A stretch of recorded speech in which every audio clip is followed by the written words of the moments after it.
하나님의 말씀입니다. 이사야 53장 5절 말씀 함께 읽어보겠습니다. 그가 찔림은 우리의 허물 때문이요 그가 상함은 우리의 죄악 때문이라. 그가 징계를 받음으로 우리는 평화를 누리고 그가 채찍에 맞음으로 우리는 나음을 받았도다. 아멘. 네, 우리 익투스 교회를 위해서 계속해서 기도해 주시기 바랍니다. 우리 주 예수 그리스도의 완전하신 사랑이 이 공간에 나타나고 이 지역에 잃어버린 영혼들이 돌아와서 온전히 회복되는 놀라운 생명의 역사가 나타날 수 있도록 기도로 함께 협력해 주시면 감사하겠습니다. 자, 우리 토요 무료 클래스 잠시 소개하겠습니다.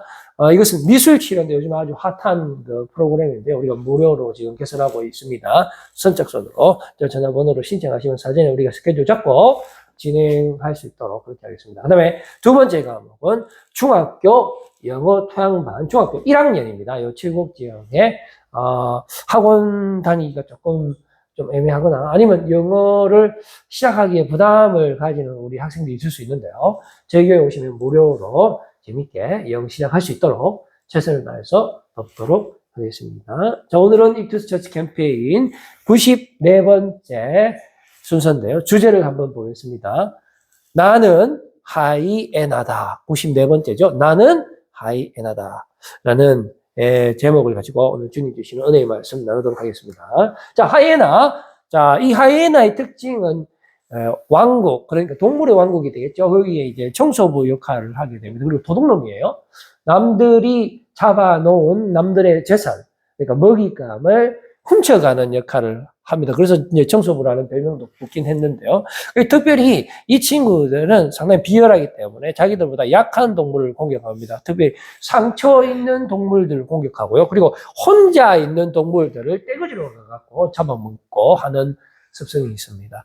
그리고 상당히 집요하고요. 그래서 비열한 동물의 대명사고, 패거리 동물의 대명사고, 이 치악력, 이게 보면 주둥이잖아요. 이 치악력만 보면은 어떤 학자는 사자보다 강하다라고 이렇게 평가를 하고 있는데, 여기 보면 내 생각도 같아. 이 사람들이 지금 무슨 생각을 하고 있는지 우리가 오늘 본문 말씀을 통해서 좀 더 정밀하게 살펴보도록 하겠습니다. 자, 그 다음 그림요.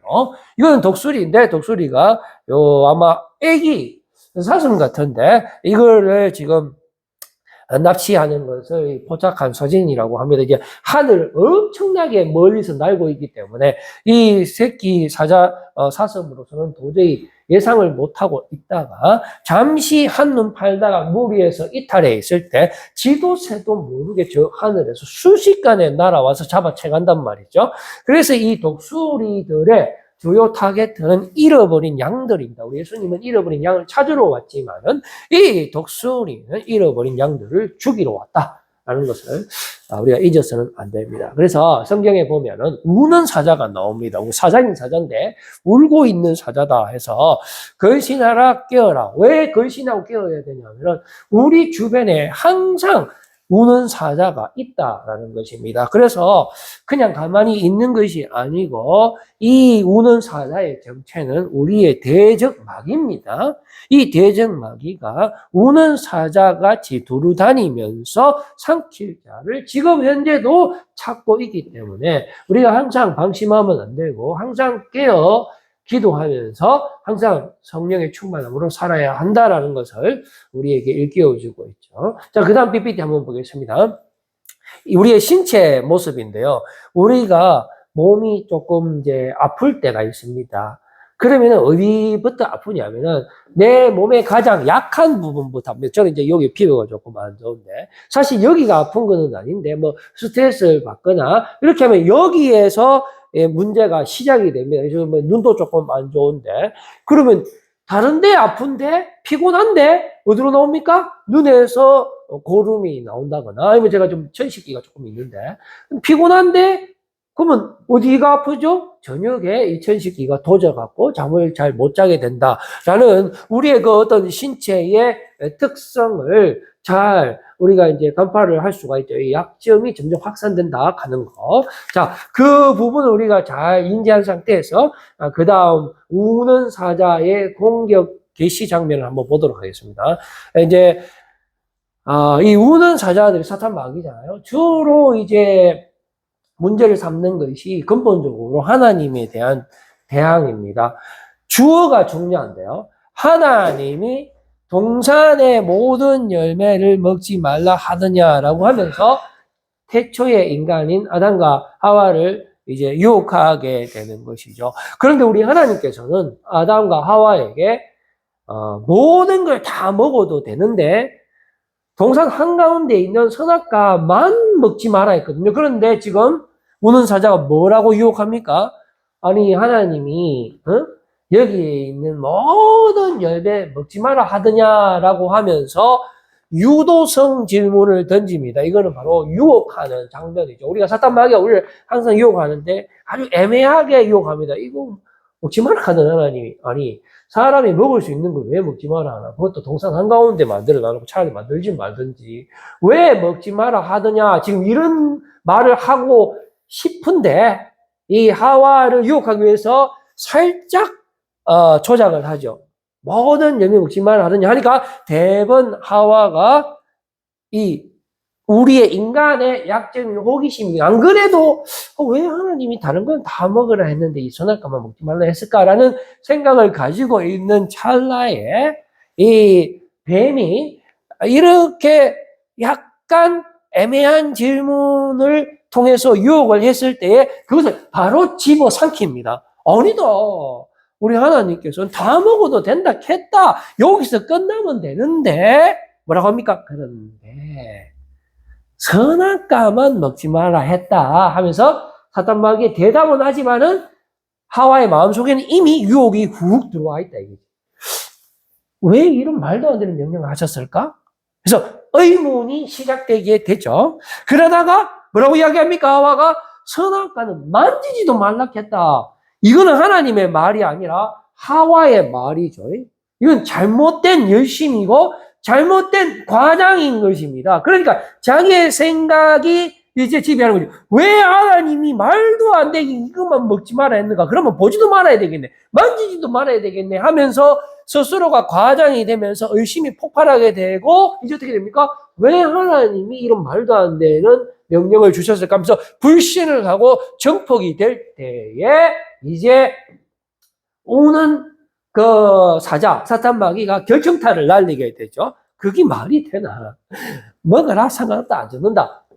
했을 때에 이제 하와가 선악과를 묵게 되는 장면이 되는 것입니다. 이것이 바로 우는 사자가 약점을 포착을 해서 그 약점을 통해서 우리를 넘어뜨리는 모습이 되겠습니다. 그다음에 한 가지 케이스를 더 볼까요? 자, 우는 사자의 공격 개시 장면 두 번째 보면은 이번에는 아담과 하와의 이제 첫 번째 자녀가 있습니다. 가인과 아벨이 있었는데요. 하나님께서 가인의 제사는 받지 않고 아벨의 제사만 받게 됩니다. 물론 아벨이 합당한 제사를 하나님 앞에 예배를요 드렸고 가인은 합당하지 않은 그런 제사를 본인이 잘못해서 드렸는데도 불구하고 자기는 잘못이 없다라고 생각하는 거죠. 이거는 너무나 이해할 수 없는 차별이다라고 생각을 하게 됩니다. 하나님, 여기서도 결국은 하나님을 향한 원망이 되는 거죠. 왜 하나님께서는 동생의 제사만 받고 나의 제사는 받지 않는 것인가? 이것은 말도 안 된다. 본인이 잘못해놔 놓고 하나님의 탓으로 돌리고 있는 것입니다. 바로 이렇게 생각을 할 때 오는 사자가 공격해 들어온다라는 것이죠. 네가 선을 행하면 어찌 낯을 들지 못하겠느냐. 선을 행하지 아니하면 자, 첫 번째 우는 사자의 단계가 이겁니다. 죄가 문에 엎드려 있느니라. 자, 이제 우리가 문 바로 밖에서 죄가 이렇게 싹 기다리고 있는 거예요. 이제 이거 다 됐다. 이거 이제 한 번만 더 하나만 반응하면 바로 뒤집도록 해야 되겠다 하면서 딱 문 앞에 싹 엎드려 있는 거예요. 그러다가 두 번째 단계가 뭡니까? 죄가 너를 원한다.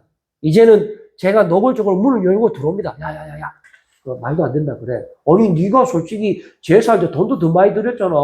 동생은 양 한 마리밖에 더 바쳤어? 너는 야 네가 지었는 포도도 했지 사과도 했지 뭐 다 했잖아. 근데 네가 그 하나님이 가인의 제사 안 받은 거는 가인의 마음에 문제가 있는 거죠. 아벨은 정말로 하나님 앞에 두 손 두 팔 들고 다 나왔지만 가인은 자기의 생각대로 자기의 행위대로 하나님 앞에 선 거예요. 그러니까 하나님이 기뻐하시는 방법을 취한 것이 아니라 자신의 방식을 통해서 하나님 앞에 나가려고 한 것입니다. 자신의 의의를 드러내는 거죠. 그랬을 때에 제가 뭐라고 이야기합니까? 네 마음대로 해라. 하나님 것도 무슨 상관없지 않느냐. 네 편한 대로 해라. 가만히 생각해 보니까 그 말이 맞다라고 판단을 하게 되고 제가 가인을 다스리게 되는 것입니다. 그런데 우리 하나님은 너는 죄를 다스릴지니라 라고 말씀하여 주셨지만 오히려 가인은 죄에게 통치를 당하는, 죄의 지배를 당하고 마는, 그러니까 오는 사자가 약점을 물어서 결국은 집요하게 그 약점을 평생 동안 반복적으로 물으면서 지극히 하나님을 불신하게 만들고 극기하는 하나님을 배신하고 극기하는 예수님을 십자가에 못 박게 하는 그러한 무지막지한 공격을 해 들어온다라는 것을 우리가 발견할 수 있게 되는 것입니다. 자, 그래서 약점의 포착부터 다시 한번 그 공격 루트를 한번 정리를 해봤습니다. 약점을 포착을 하죠. 그다음에 계속 그 약점을 물고는 놓지 않습니다. 그래서 결국은 전체로 확산이 되는데요. 세상은 온통 부조리다라고 상당히 부정적인 생각을 갖게 만들고 결국 우리의 인생을 포기합니다. 그리고 죄의 몸을 맡기게 된다라는 것입니다. 그래서 우리의 모든 신체로 오염이 확산되는 거예요. 목구멍은 무덤이고 혀는 속이고 입술에는 독이 막 나오고요. 입에서는 저주와 악독이 막 나오고 우리의 발은 피 흘리는데 빠르게 움직이게 되어서 우리의 신체가 전체적으로 죄의 지배를 당하고 마는 그러한 지경에 빠지게 된다는 것입니다. 그래서 온통 제약된 세상에 살 수밖에 없습니다. 쇼츠나 인터넷이나 현실이나 일상이나 가상현실이나 할 것 없이 우리 주변에는 온통 제약된 것들로 가득 차게 되었다라는 것이죠. 자, 그런데 그 중에서도 가장 핵심은 특별히 하나님에 대한 원망과 불신이 최고조로 올라가게 된다라는 것입니다. 이해할 수 없는 차별을 당했다라고 생각하는 것이죠. 하나님의 조치 방식이 마음에 들지 않는 것입니다. 이것은 결국은 우리가 원초적 질문을 향해서 도다르게 되는 것이죠. 아니 그렇다면은 나를 왜 이렇게 연약하게 만들었습니까? 아니면 차라리 만들지 말든지 아니면 만들라 하면 좀 완벽하게 만들어서 죄의 지배를 당하지 않게 하면 되는데 왜 이렇게 죄를 지을 수밖에 없도록 만들어 놔놓고 우리로 하여금 이렇게 힘들게 합니까? 라고 하면서 하나님께 불만을 내어놓지만은 사실은 우리가 죄를 지어 놓고 하나님 앞에 책임을 떠넘기는 우리 인간의 아주 연약한 모습, 말도 안 되는 모습. 그러면서 인간은 핑계댑니다. 왜 이렇게 만들었냐고, 누가 죄를 만들었냐고 하면서 죄의 기원에 대해서 의문점을 가지면서 끝까지 그 미로에서 나오지 못하고 딱 하나 찾는 것은 하나님만 원망하면서 계속적으로 더 확산되는 죄 가운데서 헤매고 있는 우리의 모습을 발견하게 된다는 것입니다. 그래서 우리가 이제 어떻게 됩니까? 나는 오늘 제목이 하이에나죠. 나는 하이에나가 이제 드디어 되는 것입니다. 동물 왕국의 시작이죠. 우리가 육의 자녀가 되고 마는 것이고요. 마귀의 자녀가 되고 마는 것입니다. 원래는 우리는 하나님의 작품이고 하나님의 자녀입니다만은 죄를 통해서 죄가 우리 안에 들어오게 되면서 우리 안에 죄의 지배가 있게 되면서 우리는 온전히 마귀의 자녀로 그렇게 살아가고 있는 것입니다. 그래서 이제는 우리가 우는 사자가 되어서 나 자신을 넘어뜨립니다. 그리고 우리의 사랑하는 이웃도 넘어뜨리게 되는 것이죠. 집요하게 나의 약점을 물고 늘어집니다. 내가 내 안에서 나의 약점을 계속 사탄 마귀가 말합니다. 네가 약한 부분, 내가 약한 부분이 있어요. 그거를 끊임없이 물고 안 놔줘요. 죽을 때까지 안 놔줍니다. 반복적으로 같은 곳을 계속 공격한단 말이죠. 그래서 어떻게 됩니까? 주님에게로부터 최대한 멀리 떨어지게 만들고요. 공동전선을 구축해서 합리적으로 만들고 상당히 이성화적으로 만들게 되는 것입니다. 그리고 비열한 전선을 구축해서 막 때로 옵니다. 때로 와갖고 괜찮다. 다른 사람들 다 이 정도는 한다. 니도 그냥 이렇게 살아. 네가 뭐 어떻게 그렇게 깨끗하게 그렇게 살 수 있겠노? 라고 하면서 죄의 당위성을 제공해 주게 되는 것이죠. 그렇다 보니까 죄책과 수치심으로 온몸을 뒤엎게 되고 상당히 은폐의 삶을 살도록 그 죄에서 나오지 못하도록 말하지 못하도록 만들어 버린다라는 것입니다. 그래서 마지막에는 예수님을 거부하게 만듭니다. 예수님의 사랑 그런 건 없다. 너를 이렇게 만든 것이 바로 하나님이야. 그런 하나님을 네가 뭘 신뢰한단 말이야. 하나님은 무자비한 하나님이야. 너는 이제 하나님께 맞아 죽을 거야. 너는 죄로 인해서 영원히 심판받을 거야. 그럴 바야 차라리 나에게 넘어와. 내가 너를 마음껏 죄짓게 만들어줄게. 내가 너를 구원해 줄게. 라고 하면서 철저히 하나님과의 관계를 단절시키면서 그런 예수님을 배신해라. 그런 예수님을 십자가에 못 박아라라고 이 사탄은 우리를 집요하게 공격해 온다라는 것입니다. 자, 그런데 여러분, 성경에도 이런 비슷한 이론이 있습니다. 비슷하면 안 되는데. 그런데 비슷해요. 그런데 상당히 반대적으로 비슷합니다. 이게 무슨 말이냐면은, 보십시오. 성경에 보면 더 약하게 보이는 몸의 지체가 어떻게 된다고요? 도리어 요긴하고 우리가 몸에 덜 귀히 여기는 그것들을 어떻게 한다고요? 더욱 귀한 것들로 입혀주며 우리의 아름답지 못한 지체는 원래 죽여야 되는데 그렇죠. 그 약점을 완전히 파괴해야 되는데 어떻게 합니까? 더욱 아름다운 것을 얻느니라 라고 말씀해 주고 있습니다. 약점을 포착하는 것까지는 똑같은데 그 약점을 취급하는 방식은 완전히 반대적인 속성을 나타낸다는 것입니다. 세상은 그 약점을 통해서 우리를 죽이지만 그러나 예수님은 그 약점을 통해서 우리를 구원하신다라는 것을 알 수가 있는 것입니다. 상당히 이해할 수 없는 메소드, 이해할 수 없는 치료 방식이다라는 것이죠. 이 방식은 세상에는 존재하지 않는 방식이라는 것입니다. 일명 은혜의 수술이라고 저는 이름을 붙이고 싶습니다. 계속해서 이 수술 방법을 조금 더 살펴볼까요? 자, 그 다음 PPT 한번 보여줘 보세요. 눈이 손 보고 너는 쓸데없다라고 말을 못하게 한다는 것입니다. 이 수술 방법은. 그 다음에 머리가 발 보고 넌 쓸데없다라고 말을 못하게 한다라는 것입니다. 그리고 유대인이나 헬라인이나 종이나 자유인이나 다 한 성령으로 세례를 주고 새로 지으심을 받고 예수 그리스도 안에서 한 지체, 한 몸이 되게 만들어 주신다라는 사실이죠. 그래서 몸은 하나가 되고 지체는 많지만은 그러나 예수 그리스도 안에서 한 몸을 이루는 것이 바로 은혜의 치유 방식이라는 것입니다. 그래서 우리 하나님은 우리는 이렇게 부릅니다. 치유와 용서의 하나님으로 부르는 것이죠.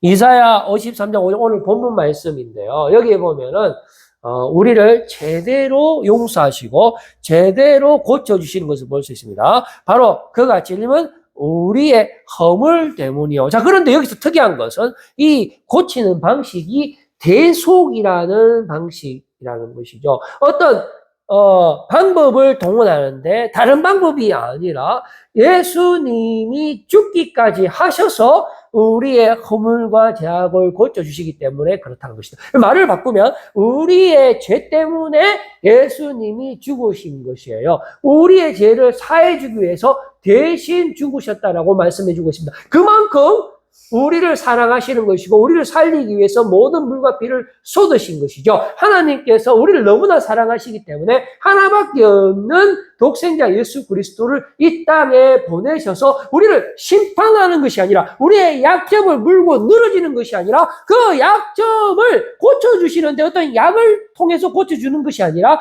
자신의 모든 목숨을 죽기까지 우리의 약점을 덮어주신다는 것은 바로 십자가의 보혈의 사랑이고 완전한 사랑을 말해주는 것이죠. 우리가 지금 그 사랑을 받고 있는 것인데 사탄 마귀는 뭐라고 이야기합니까? 우리의 약점을 도려내고 물고 늘어지지 않으면서 평생 동안 우리를 반복해서 공격하면서 하나님과 우리의 사이를 갈라놓고 저런 말도 안 되는 하나님을 배신하라고 그렇게 이야기하지만은 우리는 이 순간에 우리의 약점을 덮어주시고 우리의 모든 아픈 부분을 보혈의 피로 자신의 모든 것을 내어주시기까지 살아가시는 그 하나님의 사랑을 깨닫는 시간이 되기를 바라는 것입니다. 그가 찔림은 우리의 허물 때문이요. 그가 상함은 우리의 죄악 때문이라. 그가 징계를 받음으로 우리는 평안을 누리게 되는 것이고요. 그가 채찍에 맞음으로 우리는 나음을 받았다라고 말씀해주고 있는 것입니다. 자, 그래서 하나님의 프로그래밍을 한번 봅시다. 하나님의 프로그래밍은 바로 이런 방식입니다. 우리의 아름다운 지체는 그럴 필요가 없느니라. 우리가 드래곤볼에 보면은 무의식의 극이라는 최상위 전투 기법이 있어요. 그거는 내 몸이 특별히 어떤 방어를 한다든지 공격을 하지 않습니다. 그냥 무의식적으로 내 몸에 들어오는 공격을 막아내고 또 상대방을 공격해내는 최고의 기술인데 바로 지금 여기에 그 기술이 등장하는 거예요. 그런데 그 기술을 구사할 수 있는 것은 우리의 힘으로 하는 것이 아니라 오직 믿음으로, 오직 은혜로, 오직 예수로 가능하다는 것이죠. 보세요. 그럴 필요가 없다. 우리 고생할 필요 없다라고 말씀합니다. 어떻게 합니까? 오직 나오죠. 오직 하나님께서 우리의 몸을 고르게 하여 부족한 지체에게 귀중함을 더하사 몸 가운데서 분쟁이 없고, 그죠? 그리고 오직 여러 지체가 서로 같이 돌보게 하셨네. 세상에 이런 게 가능할까요? 세상에는 약육강식의 세상이고 서로 물고 뜯고 죽이는 세상인데 이런 메커니즘을 가진 신체는 세상에서는 찾아볼 수가 없잖아요. 근데 우리가 세상의 사람이고 사탄의 자녀고 육의 자식이잖아요. 그러나 우리가 성령의 충만함으로 새로 지으심을 받게 되고 우리 안에 예수 그리스도가 살게 될 때 우리는 예수 그리스도의 은혜로 오히려 우리의 약한 부분을 십자가의 보혈로 덮어서 우리를 온전케 만드시는 그 하나님의 형용할 수 없는 그 은혜를 우리가 깨닫게 되는 것이고 그것이 바로 하나님의 뜻이고 하나님의 프로그램이고 하나님의 구원의 역사하심이고 섭리하심이고 놀라운 하나님의 뜻이 태초 전부터 작동하고 있고 지금도 하나님의 은혜로 우리를 덮어주고 계신다는 사실을 우리가 기억을 해야 된다는 것입니다. 그래서 하나님 우리의 영원한 목자죠. 그 다음 PPT 한번 보여줘 보세요. 보면은 우리가 지금 약점에 잡혀 있어요. 독수리가 우리를 잡아먹으려고 막 우는 사자처럼 막 돌아다니고 있단 말입니다. 그렇게 우리가 갈 바를 알지 못하고 무리에서 떨어져가 말 안 듣다가 말입니다. 내 마음대로 살라고 둘째 아들처럼 막 돈을 빨리 주세요. 그래서 아버지로부터 멀리 떠나서 돼지 취업 열매도 먹을 것이 없었고 방황하고 있을 때에 우리의 목자 되시는 예수님께서 그러한 우리의 부족함에도 불구하고 죄 중에 깰수임에도 불구하고 우리 주님께서 우리를 찾으러 오시는 것입니다. 잃어버린 양을 찾으러 오시는 것입니다. 죄 중에 깰수인 죄를 구원하기 위해서 십자가에 달려 죽으시기 위해서 그렇게 해서 우리의 죄를 깨끗게 하시고 우리를 죽음에서 건져주시기 위해서 이 땅에 오시는 예수 그리스도의 은혜를 우리가 이 시간 보기를 원하는 것입니다. 잃어버린 양을 찾으러 오신 주님. 이제 저는 말씀을 맺으려고 합니다. 우리 예수님께서는 여러분들을 너무나 사랑하십니다. 마지막 PPT 한번 줘보세요. 우리 예수님께서는 가장 미운 것을 사랑하시는 주님입니다. 가장 더러운 것을 깨끗게 하시는 분이시죠. 가장 약한 부분을 돌봐주시는 주님이시죠. 가장 문제 덩어리를 자기의 몸과 같이 건져주시고 구원해 주시는 주님, 참 좋으신 주님. 여러분, 우리 주님께서 여러분의 아픈 부분을 다 알고 계시고 치유해 주시는데 그것도 그냥 치유해 주시는 것이 아니고 자신의 몸과 물을 모든 것을 내어주셔서 우리를 깨끗게 해주시고 우리를 새로 만들어주시고 완전한 사랑으로 덮어주시는 그 주님의 은혜를 여러분들 이 시간 꼭 기억하시고 기뻐하시고 하나님께 영광 올려드리는 여러분들 되시기를 꼭 바라겠습니다. 기도하겠습니다. 하나님 아버지 감사합니다.